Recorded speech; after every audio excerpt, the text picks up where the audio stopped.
Բարև ձեզ, Ստեփան Գրիգորյան, YouTube-յան ալիքի մասնակիցներ, ողջունում եմ ձեզ բոլորիդ։ Այսօր հուլիսի 31-ն է, մենք շարունակում ենք մեր աշխատանքը։ Ես պետք է ասեմ, որ շատ կարևոր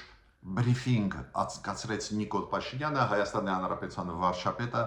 երեկ։ Այդ բրիֆինգը եղավ կառավարության նիստից անմիջապես հետո, ու այնտեղ շոշափվեցին լրջագույն հարցեր, բայց գլխավորը այդ հարցերից Ռուսաստանի կոնցեսիոն պայմանագրի հարցն էր։ Դուք գիտեք, մեր երկաթգծերը գտնվում են Ռուսաստանի կառավարման տակ, Ռուսաստանի կոնցեսիայի տակ, Ռուսաստանի երկաթգծերի կոնցեսիայի տակ։ Ու այսօր մենք ստեղ տեսնում ենք լուրջ խնդիրներ, քանի որ Ռուսաստանը չի համաձայնվում վերանորոգել մի քանի կարևորագույն հատվածներ մեր երկաթգծերի կապող մեզ Թուրքիայի հետ եւ Ադրբեջանի հետ։ Պոտենցիալ այդ հատվածները, որ պետք է վերանորոգել, շատ կարևոր են Հայաստանի համար։ Բայց Ռուսաստանը օգտվելով փաստից, որ կոնցեսիան իրանց ձեռքերում է,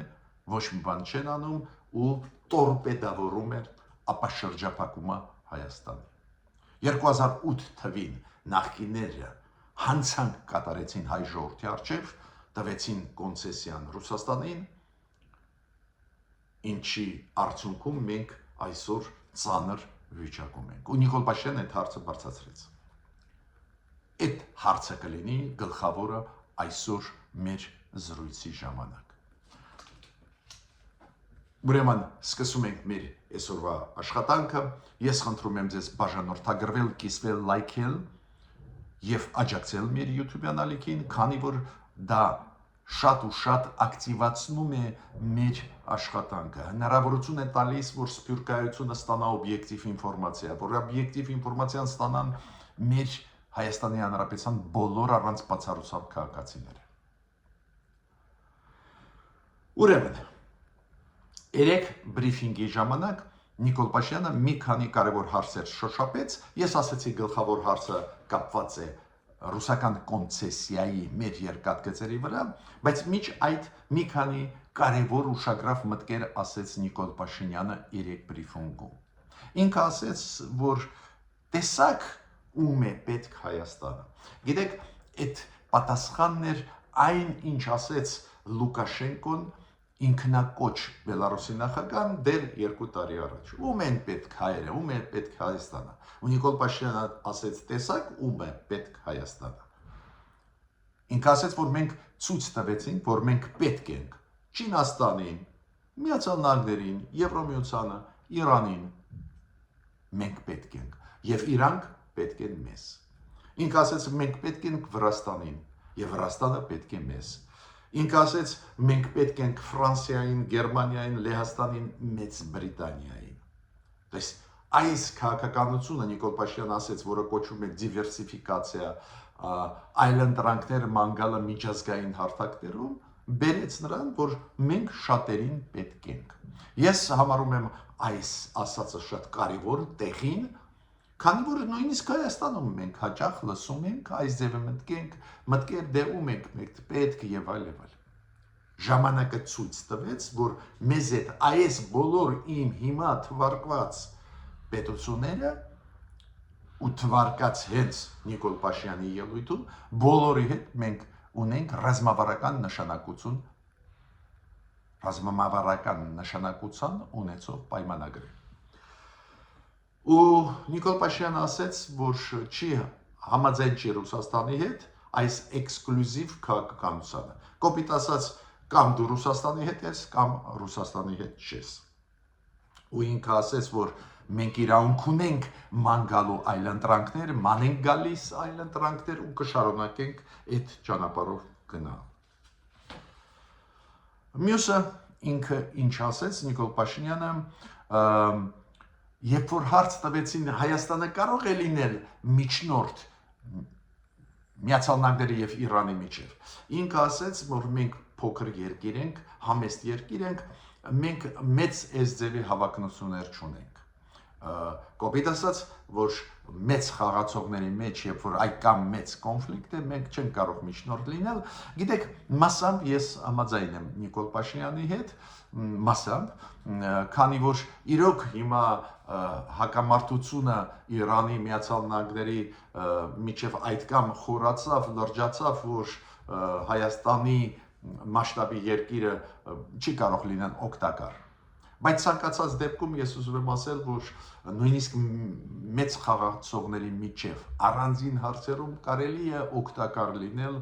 եւ միջնորդ լինել։ Ուղղակի այսօրվա կոնտեքստով ես Նիկոլ Փաշինյանի հետ համաձայն եմ։ Հետո Նիկոլ Փաշինյանը շատ կարևոր ինֆորմացիա տվեց, որ VED-ի ջրամբարը կառուցված է։ Այնտեղ ֆրանսիացիք նաև մեզ օգնեցին ու մոտավորապես 90 միլիոն եվրոյի կարգի գումարներ ծախսվեցին VED-ի ջրամբարի կառուցմանը։ Այս օրինակը դրականը բերեցի, գիտեք ինչի համար, ցույց տալու, որ ոչ միայն խոսալով է մեզ մոտ, նաև կառավարությունը իրականացնում է ծրագրերը, ինչը շատ կարևոր է։ Բացի դրանից Նիկոլ Փաշինյանը տեղյակ մեզ պահեց, որ պլանավորում է գնալ Իրան, պաշտոնական կամ աշխատանքային այցով։ Ինքը ասեց, որ ժամանակը ֆիքսված չի, օրերը եւ կոնկրետ, բայց որոշում կա, որ ինքը մեկնում է Իրան։ Ինչը անչափ կարևոր է, բոլորս դա հասկանում ենք։ Բացի դրանից, Արարատ Միրզոյանը երեք ընդունեց Իրանի պատվիրակությունը, որը գլխավորում էր Իրանի փոխարգորդնախարարը տնտեսական հարցերով, քննարկվել են այն ծրագրերը, պլանները, որոնք մենք ունենք Իրանի հետ։ Ու ես այդտեղ ողջունում եմ, որ Նիկոլ Փաշինյանը պլանավորում է գնալ Իրան, ու ուզում եմ իրան զգուշացնել, որ ոչ միայն պետք է կոնցենտրացվել այն ծրագրի, որը իրականացվում է, հիշում եք, գազը, էլեկտրաէներգիայի դիմաց, նաև պետք է այլ ծրագրեր առաջ տանենք թափով Իրանի հետ, երկրորդ կամուրջ կառուցենք Արաքսգետով, նավթամշակման գործարան պլանավորենք, կառուցենք, որ մենք ավելի քիչ կախվածության մեջ լինենք նավթի արտադրանքի հետ կապված։ Այլ ծրագրեր Իրանի հետ նախատեսվում են մերոնք, բայց իրոք շարժենք այդ process-ը։ Ու Նիկոլ Փաշինյանը նորից թաղեց, ուրիշ բառ չունեմ ասելու, ԵԱՏՄ-ն։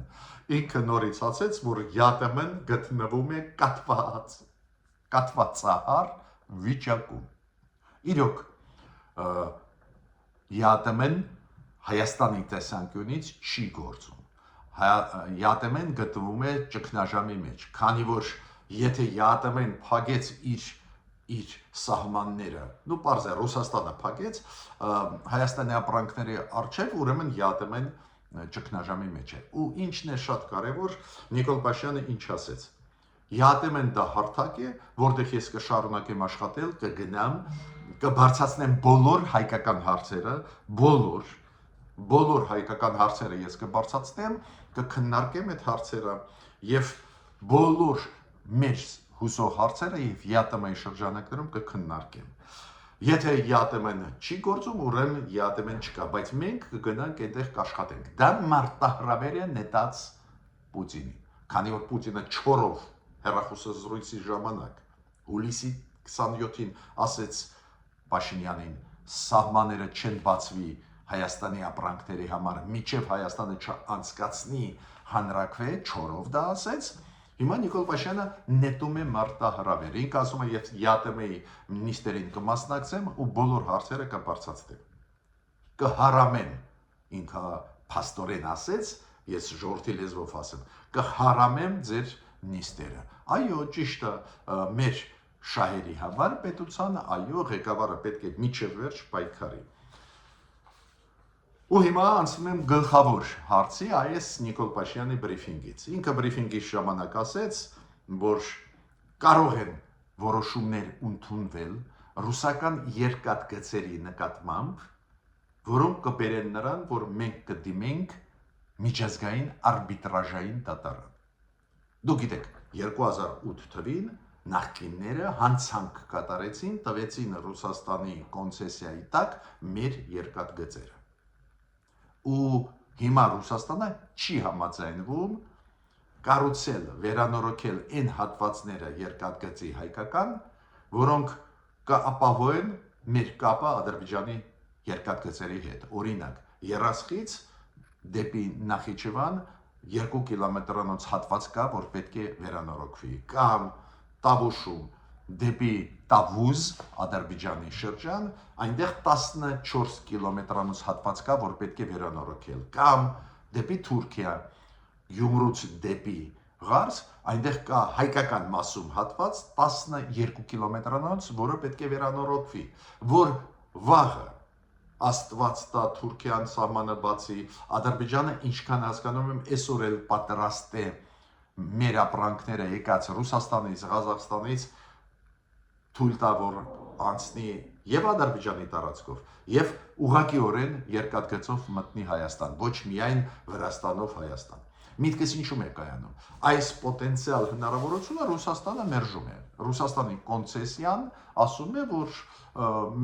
մենք մեր շահերը այստեղ չենք տեսնում։ Իրոք Ռուսաստանը չունի այստեղ շահեր, ու հակառակը, ինչքան Հայաստանը Ադրբեջանի հետ համագործակցի, Թուրքիայի հետ համագործակցի, Ռուսաստանի տեղ չի մնա այստեղ։ Իրանք դեմ են։ Բայց այդ մեր շահն է, մեր ապագան է մեր երկրի։ Դա է պատճառը, որ Նիկոլ Փաշինյանը ասում է, մենք կդիմենք միջազգային արբիտրաժ։ Ավելին ինքը ասեց, որ երկաթգիծը մեր սեփականությունն է, Հայաստանի սեփականությունը, մենք իրավունք ունենք օգտագործել այդպես, ոնց որ մենք համարում ենք ճիշտ։ Ինքը նաև ասեց, որ մենք հույսով ենք, որ Ռուսաստանը կհամաձայնվի, որ որպես ընկերական, բարեկամական լուծենք այս հարցը այդ ճանապարհով եւ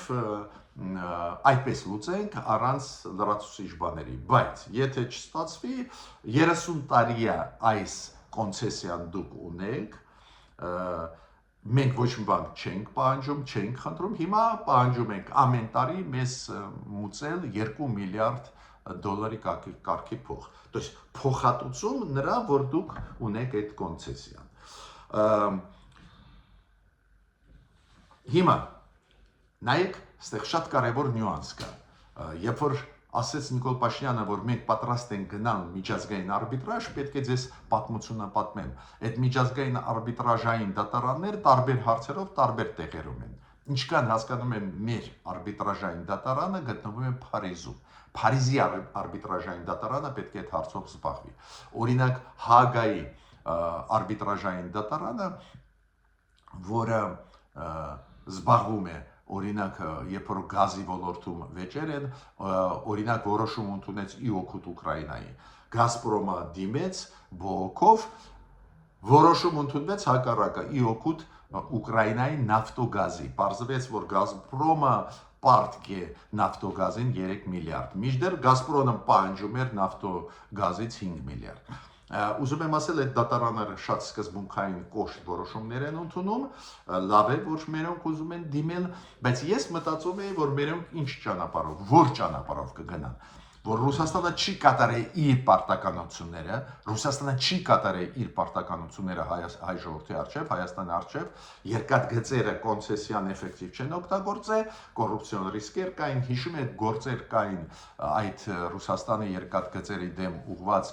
կառուցված, հարուցված Հայաստանի ներսում մոտավորապես 7-8 տարի առաջ նույնիսկ ակտուալ էր, երբ որ նոր Նիկոլ Փաշինյանը եկավ իշխանության, այդ գործերը մեծ աղմուկ բարձրացրեցին, հիշում եք, այնտեղ մոտավորապես 100 միլիոն դոլարի ռիսկեր էին, որ կոռուպցիայի մասշտաբը էս է, բայց հետո այդ հարցը երկրորդ պլան մղվեց, ես կարծում եմ դա քաղաքական որոշում էր Ռուսաստանին չնյարդացներ, ես գիտեի, մտածում էի, որ այդ գործերը հետ կբերեն մերոնք ու այս ձևի հարց բարձրացնեն ու զրկեն Ռուսաստանից այս կոնցեսիայից։ Բայց մեր կառավարությունը գնում է այլ ճանապարհով, ես հույսով եմ, որ Նիկոլ Փաշինյանին իրավաբանները խորհուրդ տվեցին հարց բարձրացնել, որ Հայաստանը ամեն տարի 2 միլիարդ վճարում կպահանջի Ռուսաստանի երկաթգծերից այս կոնցեսիայի դիմաց։ Ես նույնիսկ մտածում եմ, որ դա կոնցեսիոն պայմանագրում կա։ Հիմա Ռուսաստանը պարզ է արձագանքեց։ Բելոզերով։ Բելոզերովը դա Ռուսաստանի երկաթգծերի ղեկավարն է։ Ու ինքը ինչ ասեց, որ մեզ զարմացրեց, որ ինչ որ վճարումներ գանձելու մասին է խոսքը գնում, Հայաստանը մեզանից ինչ որ ուզում է փողեր վերցնել այդ կոնցեսիայի դիմաց, մենք ամբողջությամբ կատարում ենք պարտավորությունները այս կոնցեսիայի պայմանագրի շրջանակներում, որը ստորագրվեց, նորից հիշեցնում են 2008 թվին նախկինները։ Ու ինքը ասեց մենք 400 միլիոն դոլարի ներդրումներ այս տարիները արեցինք, 2,500 մարդ աշխատում է այդ համակարգում, 27 նոր վագոն տվեցինք Հայաստանին։ Պարզ է այդ խոսքերը պետք է ստուգես, իմ կարծիքով ոչ մի ներդրում էլ չեն արել, վագոնները ինչ վիճակում են մենք ինքներս գիտենք, բայց Բելոզերովը ասեց, մենք այդ դեպքում, եթե կոնցեսիայի պայմանագիրը վերանայում է Հայաստանը, միակողմանի մենք կպահանջենք, որ մեր ինվեստիցիաները վերադարձվեն։ Հիմա պնդում եմ, Փարիզի դատարանում որոշում կընդունվի, որ Ռուսաստանի երկաթգծերը դեր մեզ են պարտք, այլ ոչ թե մենք պետք է իրանց պարտք լինենք։ Ուրեմն այդ ճանապարհը ընտրված կառավարության դիմել միջազգային արբիտրաժային դատարան, ու ես ասացի դա կլինի Փարիզի դատարանը, դա ճիշտ ճանապարհ է։ Ռեշետնիկովը դա Ռուսաստանի էկոնոմիկայի զարգացման նախարարն է։ Ռեշետնիկովն էլ խոսեց։ Դες Ռուսաստանը ամենաբարձր մակարդակներով խոսում է մեր դեմ, ինքը ասեց, այդ ինչի մասին է խոսքը, մեր երկաթգծերը Ռուսաստանի մեծ ներդրումներ են արել հայկական երկաթգծերի մեջ այս կոնցեսիայի շրջանակներում, բայց եթե Հայաստանը միակողմանի վերանայի, մենք այդ դեպքում կպահանջեմ փոխհատուցում, որ իրանք վերադարձնել մեր ինվեստիցիաները Հայաստանը, եւ ինքը պարզ է ասեց ոչ մի հիմք չունի այն, որ Հայաստանը պահանջում է, որ ինչ որ գումարներ Ռուսաստանը պետք է կոնցեսիայի շրջանակներում ամեն տարի Հայաստանին տալ։ Պարզ է, այս Ռուսաստանի պաշտոնյաները նաև սկսում են ստեր ասել, օրինակ ինքը ասեց, որ մենք հեշտ հայկական ապրանքները կփոխարինենք այլ երկրների ապրանքներին, քանի որ ծավալը առևտրի Հայաստան-Ռուսաստան, Ռուսաստանի ամբողջ առևտրի ծավալում 1% են կազմում, ուրեմն մենք հեշտ առանց Հայաստանի ապրանքների կկարողանանք ապրել, նաև նորից ստեր ասեց կապված նրա հետ, որ իբր մենք մուծում ենք հայերս $177 1000 խորանամետրի դիմաց գազի մասին է խոսքը, այ Եվրոպայում $600 են մուծում, Հայաստանում 177, դուք գիտեք շատ հեշտ է վերահաշվարկ անել, ցանկացածը կարող եք անել ու կստանաք 400, մենք մուծում ենք 400-ից ավել դոլար 1000 խորանամետրի դիմաց Հայաստանի քաղաքացիները։ Այդ ստերը մենք սովորենք, այդ հասկանալի է, բայց միտքս ինչու՞մ է։ Կառավարությունը շատ ճիշտ տեղից բռնեց։ Կառավարությունը հասկանում է, որ ստրատեգիկ նշանակություն ունի այն 3-4 հատվածներ, որոնք մեզ կարող են կապել Թուրքիայի եւ Ադրբեջանի երկաթգծերով կապել։ Դա է պատճառը, որ վերանորոգումը այդ հատվածների անհրաժեշտ է։ Ռուսաստանը դիմադրում է, ինքը ասում է, մենք ստեղ եկամուտ ստանալու բան չենք տեսնում, դա է պատճառը չենք անում։ Ռուսաստանի տեսանկյունից այո, դա չի բռնում Ռուսաստանի շահերին, Ռուսաստանը չի ուզում, որ մենք զարգանանք, որ տարածաշրջանում խաղաղություն լինի, պարզ է, որ ինքը մանիպուլյացնի մեզ ու Ադրբեջանը իրար դեմ հանի։ Հասկանալի է, բայց մեր կառավարությունը պետք է պայքարի մեր շահերի համար, ու ես ողջունում եմ այս հարցերը, որ Նիկոլ Փաշինյանը բարձրացրեց։ Ուրեմն այն ֆոնը, որ կա, որ Ռուսաստանը փակեց մեր արչև սահմանները, մեր ապրանքների արչև իր սահմանները, չպետք է ստվերի շատ կարևոր հարց։ Երկաթգիծը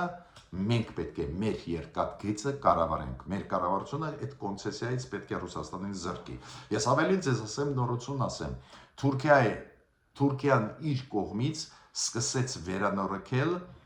Ղարս Գյումրի երկաթգիծը։ Իրանց կողմում էլ կա հատված, որը վատ վիճակում է, պետք է վերանորոգել։ Տենդեր հայտարարվեց։ Իրանք ասում են 3 ամսում մենք կավարտենք աշխատանքները, նույնիսկ եթե 3 ամսում չավարտեն, 6 ամսում թող, բայց կավարտեն։ Ուրեմն Թուրքիան էլ պատրաստվում է իր կողմից քայլեր անել, որոնք պարզ է Թուրքիայի շահերից են բխում, բայց մենք նայում ենք մեր շահերից բխում են, թե ոչ, բխում են, ապա շրջապակումը բխում է հայ ժողովրդի շահերից։ Ես ավարտեցի իմ ելույթը ու ուզում եմ ասել, որ մենք հետևողական պետք է լինենք ու այդ բոլոր ծրագրերը իրականացնենք, քանի որ Դոնալդ Տրամփ ծրագիրը անչափ կարևոր ծրագիր է, բայց ապահովում է Ադրբեջանի կապը Նախիջևանի հետ, ապահովում է ապաշրջապակումը Հայաստանի, բայց որ մասով մենք կարող ենք խոչընդոտներ ստանալ, այն մասով, որը կոչվում է Ռուսաստանի կոնցեսիա մեր երկաթգծերի, քանի որ ապաշրջապակում կգնա, եթե այդ կոնցեսիայից Ռուսաստանը զրկվի։ Ես ավարտեցի իմ ելույթը, միջ նոր հանդիպումներ։